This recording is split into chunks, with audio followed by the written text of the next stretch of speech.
Indonesia ini adalah negara terbanyak penduduknya, juga negara Muslim yang terbesar.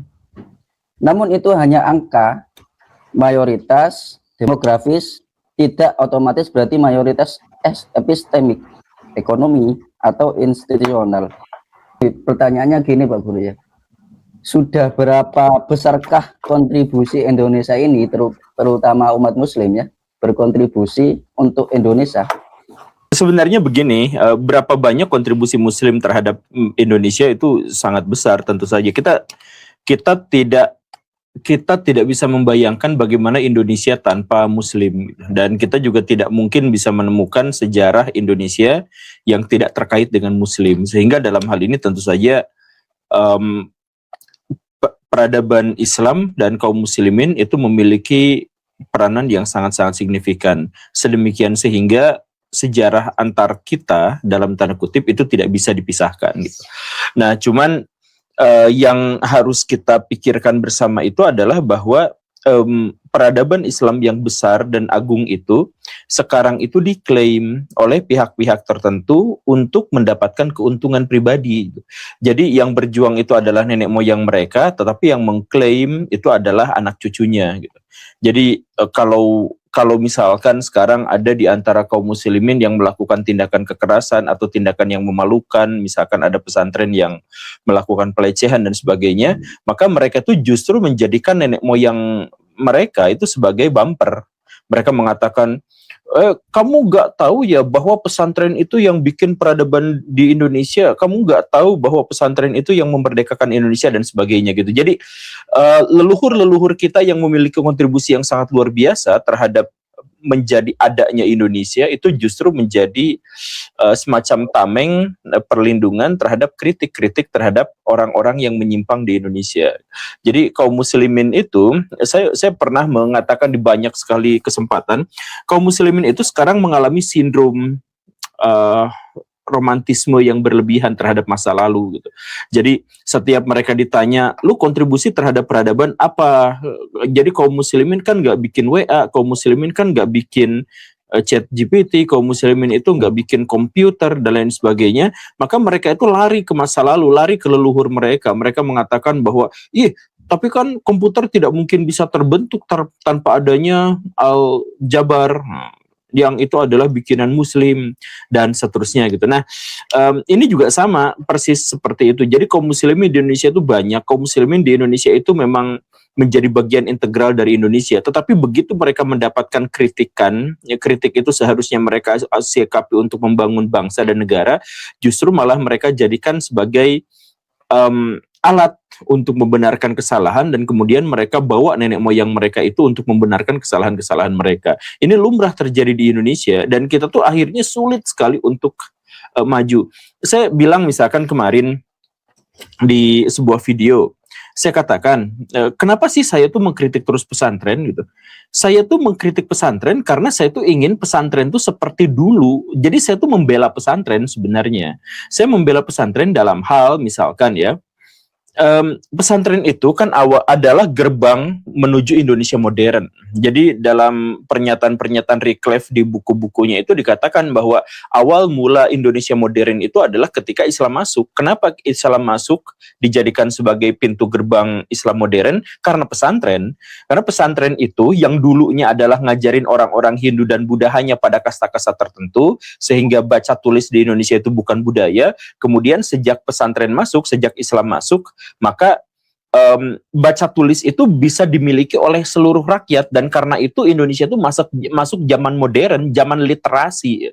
Nah kan begitu. Nah artinya apa? Artinya pesantren itu sebenarnya adalah tradisi Hindu atau tradisi lokal Nusantara yang karena kemampuan adaptasi yang luar biasa dari Wali Songo itu kemudian menjadi lembaga pendidikan yang sangat Islami. Nah itu poinnya. Kemudian ketika sekarang pesantren-pesantren itu justru malah jumud, tidak mau berubah, tidak mau beradaptasi, dan kemudian melabeli dirinya itu dengan Islam, kok bisa seperti itu? Saya bilang pesantren itu tidak sakral, dia tuh harus berubah, dia tuh harus beradaptasi seiring perkembangan zaman. Sama seperti dulu dia dirubah dan adalah proses adaptasi dari Wali Songo, maka sekarang pun dia harus berubah dan berkontribusi terhadap peradaban yang lebih modern. Bukan ketika ada kritik, kenapa terjadi pelecehan, kenapa terjadi penyimpangan, kenapa terjadi bullying dan sebagainya, yang seharusnya mereka sikapi dengan memperbaiki diri dan memperbaiki struktur pesantren, lalu tiba-tiba justru malah mereka marah-marah dan kenapa kamu mengkritik Islam, memusuhi Islam gitu. Ya padahal pesantren juga hasil adaptasi gitu. Nah, jadi kecongkakan inilah yang akhirnya membuat orang Islam yang jumlahnya sangat banyak di Indonesia itu tidak memberikan dampak signifikan di era modern saat ini. Jadi kalau misalkan kita lihat ya, ini perbandingannya ya. Kita mengetahui 87% penduduk di Indonesia itu beragama Islam. Tetapi orang kaya yang beragama Islam itu cuma 15%. Berarti 85%-nya siapa? Ya orang non-Islam. Orang non-Islam yang populasinya di Indonesia cuma 13%, tapi mereka menguasai. Nah, kenapa bisa seperti itu? Ya karena peradaban Islam itu nggak Islami, dan ketika kita kritik, kita ajak untuk introspeksi diri, dan saya tawarkan sejumlah misalkan metode untuk bisa berkontribusi terhadap ekonomi, misalkan mereka justru malah marah-marah gitu. Nah, kemudian pertanyaan berikutnya, Indonesia kalau ikutan Olimpiade Fisika, Olimpiade Kimia, itu Chinese yang sipit-sipit, yang non-Muslim juga gitu. Kemudian penemu-penemu yang ada di Indonesia juga kebanyakan berasal dari sana gitu. Nah, artinya ada sesuatu yang sangat besar di dunia Islam yang harus diperbaiki. Ketika kita kritik, kita tuh kritik terhadap bagaimana implementasi dari keberagamaan masyarakat Indonesia, tetapi disangkanya justru adalah permusuhan terhadap ajaran agama. Nah, inilah yang harus kita rubah. Keberanian kita untuk mengintrospeksi diri, keberanian kita untuk membuka kemungkinan bahwa diri kita salah, dan keberanian bahwa kita tuh keberanian untuk memperbaiki apa yang salah. Nah, inilah yang harus kita miliki sekarang, saya pikir. Pak Guru Gembul sudah sangat komprehensif ya, jawabannya sudah menyeluruh ya. Topik tentang kenapa kok jumlah yang besar itu tadi di umat Muslim nggak menimbulkan dampak apa-apa. Istilahnya itu 236 juta jiwa Muslim itu hampir 90% dari total populasi. Angka itu hadir kan di mana-mana dalam percakapan tentang Islam di Indonesia.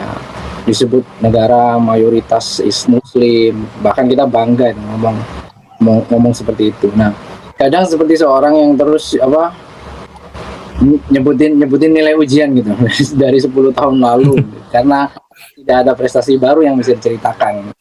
Itu mungkin ya singkat yang berkumpul sampai.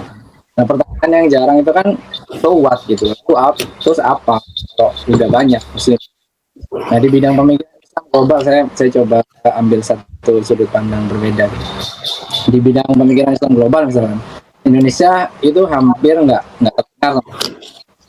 Saya tidak mengatakan tidak dengar, tapi ada tapi jarang lah. Tidak ada satupun pemikir Muslim Indonesia yang dalam 50 tahun terakhir misalnya benar-benar menggerakkan wacana intelektual Islam di level nasional. Contohnya saja misalkan Nurholis Majid dan Abdurrahman Wahid, Presiden Gus Dur, dikenal tapi lebih sebagai figur yang sekali bukan sebagai pemikir yang mengubah arah percakapan global atau percakapan dunia. Jadi di bidang ekonomi Islam, market share tadi yang menyinggung guru menyinggung ekonomi.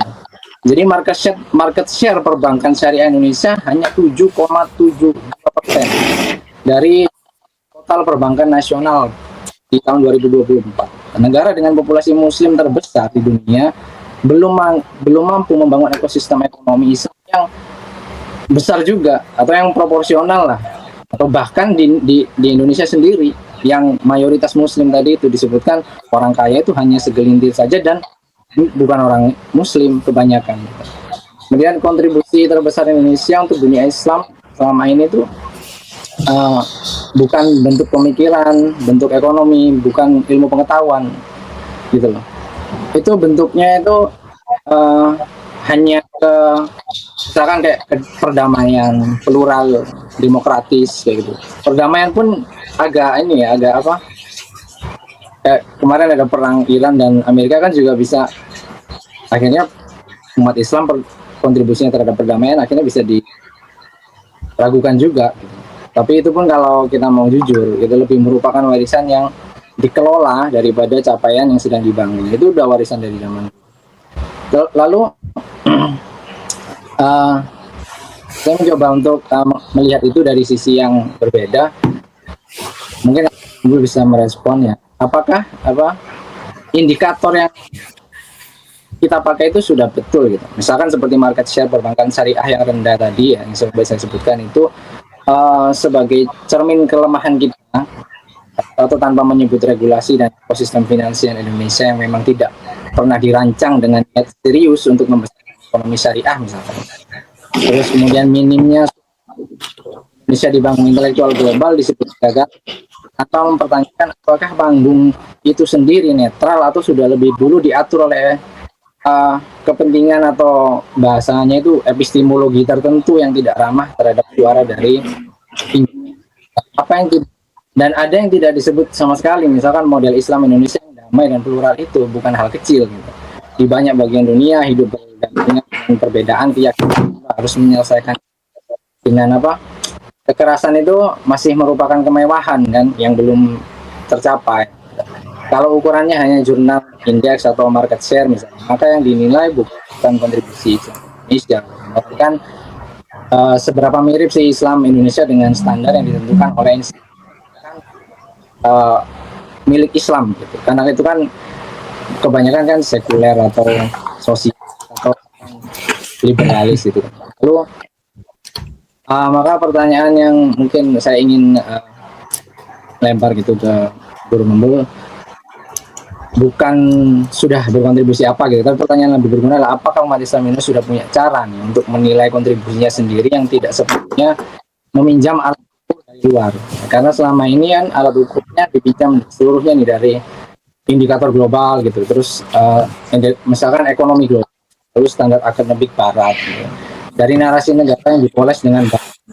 Maka hasilnya itu ya Islam terpuruk, selalu terasa kurang, selalu tertinggal, lalu selalu terasa seperti potensi yang belum terrealisasi. Padahal mungkin ini yang sebenarnya perlu dibangun bukan lebih banyak kontribusi dalam ukuran yang sudah ada, atau melainkan keberanian untuk mendefinisikan ukuran itu sendiri dari internal Islam. Pak Guru tadi menyimpulkan memang harus para agamawan, para pondok pesantren dan pemangkunya itu memang harus membuka diri ya Pak Guru ya, tidak jumud, harus menerima kritikan dan harus lebih progresif lah istilahnya. Permasalahannya itu gini Pak Guru, memang tidak sedikit ya para agamawan, para pemangku pondok dan lain sebagainya itu sangat sulit untuk menerima kritikan tersebut gitu loh Pak Guru. Nah itu tadi tidak mau mengakui kesalahannya. Padahal kalau kita koreksi ya seharusnya mereka lah yang terdepan untuk mengedukasi umat. Lah itu kalau menurut Pak Guru ini sebenarnya titik kesalahannya itu di mana sih Pak Guru itu? Titik kesalahannya itu adalah ketika Akang barusan menyebut bahwa mereka itu agamawan, bahwa mereka itu adalah ahli agama atau ulama gitu. Jadi gini, di Indonesia itu ahli fikih itu banyak, ahli tafsir itu banyak, ahli mantik itu banyak. Tapi ahli agama itu sedikit, dan biasanya mereka itu tidak dianggap sebagai ahli agama. Nah, ahli agama itu yang seperti apa? Nah, makanya saya tuh sering berpatokan pada Imam Al-Ghazali gitu ya, dalam kitab Ihya Ulumuddinnya itu. Jadi Imam Al-Ghazali itu mengatakan bahwa ilmu fikih itu bukan ilmu agama, itu ilmu duniawi. Tafsir itu ilmu duniawi, ilmu atau misalkan yang nahu sorof itu ilmu alat, namanya juga itu ilmu alat, itu adalah ilmu tata bahasa. Bahasa itu adalah produk kebudayaan manusia. Jadi ahli di bidang bahasa Arab adalah ahli kebudayaan manusia gitu. Nah, tapi orang-orang seperti itu tuh kita anggap sebagai ahli agama dan kita anggap sebagai ulama. Nah, ini yang keliru menurut saya. Jadi ulama itu siapa? Ulama itu adalah orang yang takut kepada Allah Subhanahu wa taala. Karena itu ilmunya itu adalah tentang apakah dia bisa mengendalikan diri atau tidak? Apakah mereka itu qanaah atau tidak? Apakah mereka itu bersyukur atau tidak? Apakah mereka itu mencintai sesama makhluk hidup atau tidak? Apakah mereka itu berkontribusi terhadap peradaban atau tidak? Apakah mereka itu dijauhi sama tetangganya atau tidak? Apakah mereka itu keluarganya harmonis atau tidak? Apakah mereka itu ditakuti oleh lawan-lawannya atau justru malah dicintai bahkan sama yang berseberangan dengannya? Nah, itulah ahli agama. Jadi ahli agama itu adalah orang yang tawadu, orang yang baik, orang yang ikhlas, orang yang qanaah, orang yang sabar. Nah, itu ahli agama. Sedangkan ahli tafsir, ahli fikih, itu sama seperti ahli matematika, itu sama seperti ahli psikologi, yang itu tuh, rujukan saya itu adalah yang ini ya, Ihya Ulumuddin itu. Nah, jadi kita tuh menganggap orang-orang yang ahli fikih itu disebutnya ulama gitu. Padahal belum tentu. Ulama itu adalah ulama fikih yang dia bukan hanya memahami tentang prinsip-prinsip logika untuk menempatkan hukum-hukum, tetapi juga untuk berkesadaran atas hukum-hukum itu. Nah, makanya di dalam kutipan Ihya Ulumuddin itu kan disebut bahwa Imam Abu Hanifah itu disebut ulama tuh bukan gara-gara dia tuh ngerti metodologi fikih, tetapi gara-gara dia tuh ibadahnya luar biasa, kejujurannya luar biasa, amanahnya dalam berdagang, kan beliau dagang kain ya, amanahnya luar biasa. Nah, itulah dia disebut ulama tuh karena itu gitu. Nah, jadi sekarang balik lagi, kita tuh sering menemukan, kita labeli dia ulama, tapi ngomongnya kasar luar biasa. Teriak-teriak Allahu Akbar, tapi sampai sampai menjelekkan pihak lain, konfrontasi dengan pihak lain, kemudian bahasanya kasar luar biasa. Ya, saya sebut saja contohnya Habib Bahar, Habib Rizik gitu ya. Nah, mereka disebut ulama dalam artian bagaimana mereka disebut ulama, sedang bahkan mereka tuh marah bukan karena agama, tapi marah karena kelompoknya, marah karena golongannya, marah karena golongannya itu asobiyah. Asobiyah itu syirik kecil. Bagaimana mungkin seorang muslim, seorang ulama itu melakukan musyrik kecil, syirik kecil? Kan tidak mungkin. Nah, tapi kita kadung menyebutnya ulama hanya gara-gara mereka itu bersorban gitu. Makanya ini tuh sering saya tuh tantangin orang-orang untuk melakukan eksperimen berikut. Nah, ini Kang Farid, misalkan ya, ini contoh aja ya. Kang Farid dengan pakaian seperti itu, kemudian Kang Farid masuk ke sebuah masjid. Kang Farid tuh nggak akan disambut. Tapi Kang Farid ganti pakaiannya, pakai sorban putih, pakai sorban, pakai gamis putih, bawa tasbih, pakai tongkat, masuk ke masjid, langsung disambut. Kang Faridnya tetap wajah yang sama, muka yang sama, bentuk yang sama, keahlian, kemampuan, kompetensi yang sama, tetapi hanya gara-gara ganti baju. Silakan kalau nggak percaya, Akang pakai gamis, pakai sorban, kemudian bawa tongkat dan bawa tasbih, masuk ke dalam masjid, orang pasti pada menyambutnya. Nah, inilah masyarakat kita itu adalah masyarakat yang gagal paham terhadap siapa itu ulama, siapa itu orang alim, sehingga hanya karena dia menggunakan simbol-simbol, maka dia berubah drastis. Ada tukang obat, ada tukang parfum yang sebenarnya orang biasa-biasa aja, ketika dia pakai sorban, tiba-tiba dia jadi imam besar. Nah, ini karakteristik yang sangat-sangat mengkhawatirkan di dunia Islam gitu. Jadi makanya yang tadi itu, apa sih sebenarnya yang salah dari kita? Ya, yang salahnya itu adalah menyebut bahwa orang-orang semacam itu tuh adalah ulama. Gitu. Padahal ya bolehlah kita sebut dia itu adalah ahli fikih, bisalah kita sebut ahli tafsir, sama seperti kita menghormati seorang ahli matematika, ahli bahasa dan seterusnya. Tapi apakah mereka agamawan atau tidak? Apakah mereka itu adalah berilmu dalam prinsip keulamaan dan sebagainya? Itu hanya Allah Subhanahu wa taala yang tahu. Karena prinsip dari ulama itu adalah siapapun yang paling takut kepada Allah Subhanahu wa taala, dan rasa takut kepada Allah Subhanahu wa taala itu gaib, sehingga tidak mungkin bisa dikenali oleh pihak yang lain. Begitu.